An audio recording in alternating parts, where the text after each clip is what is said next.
आता बातमी मुंबईमधली मुंबईला 3 जागांचा तिढा सुटल्यानं मुंबई भाजप कोर कमिटीची आज पुन्हा एकदा बैठक झाली आहे।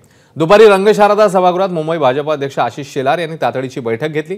बैठकीला मुंबईतले सगळे आमदार खासदार उपस्थित होते।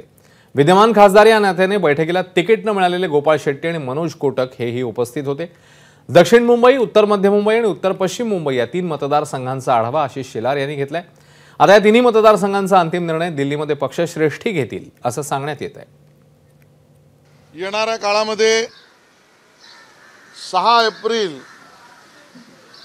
हा भारतीय जनता पक्षाचा स्थापना दिवस अब की बार 400 पार या नावानेच पूर्ण मुंबईत 400 ठिकाणी अब की बार 400 पार या मोदीजींनी दिलेल्या घोषणेला जनतेमध्ये उतरवण्यासाठी 400 संवादाचे कार्यक्रम आम्ही करणार आहोत। एबीपी माझा, उघडा डोळे बघा नीट।